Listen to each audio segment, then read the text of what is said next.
ডিমটা এভাবে নেবে, নিয়ে এভাবে টুক করে মেরে ভেঙে ফেলবে। এই যে একটা, কি সুন্দর লাগছে দেখতে, একদম মনে হচ্ছে মধুর মতন। আর একটা ডিম নিল, টুক করে এক ঘাইয়ে ভেঙে দিল, এই যে এভাবে। তারপরে এর ভেতরে কি কি দেবা? এর ভেতরে দেবে আসছে 1 চিমটি লবণ। আর কি দেবা?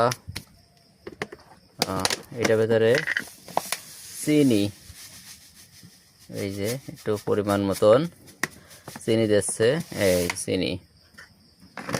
আর কি গোটা দিয়ে এভাবে ঘুলিয়ে ফেললো।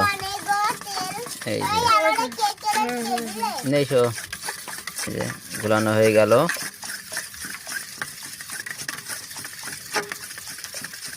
এসো এসো, রাফা এই যে তেলে বোতল দিয়ে চলে এসেছে। তেল রাফা, তেল কি করবা? তেল কি করবা? পাউরুটি ভাজবা। কেমন লাগে খেতে পাউরুটি? ভালো লাগে। রাফা এখন পাউরুটি খাবে, তো রাফার আম্মু ভেজে দেবে। এই যে ডিম গুলানো হয়ে গেছে, আর এই যে পাউরুটি। এখন দেখবো আমরা কিভাবে তৈরি করে। এখন পাউরুটিগুলো বের করছে, এই যে খুবই উন্নত মানের পাউরুটি করা এখানে সাইডে, এই যে পিরিসে রাখছে, কেটে ফেললো চাকু দিয়ে। চাকুতে ধান নেই, এই জন্য কাটতে কষ্ট হচ্ছে। কাটা হয়ে গেল। আর নেবা নাকি পাউরুটি?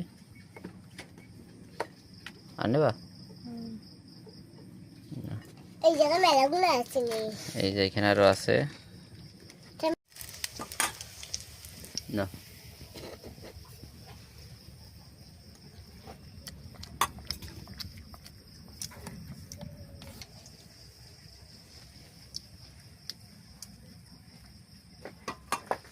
আমাদের ভাজা হয়ে গেছে, এটাই শেষ, আর নেই।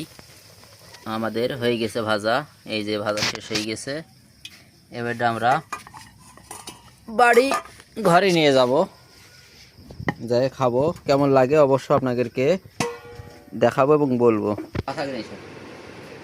গরম গরম পাউরুটি দিয়ে ডিম দিয়ে ভাজা খেতে কেমন লাগে এখন আপনাদেরকে দেখাবো।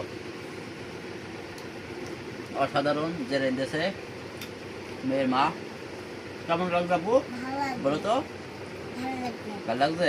এটা খেতে হলে প্রথমত একটা বউ থাকা লাগবে, দ্বিতীয়ত এগুলো গুছিয়ে নিয়ে আসতে হবে, তাহলে এগুলো হয়ে যাবে।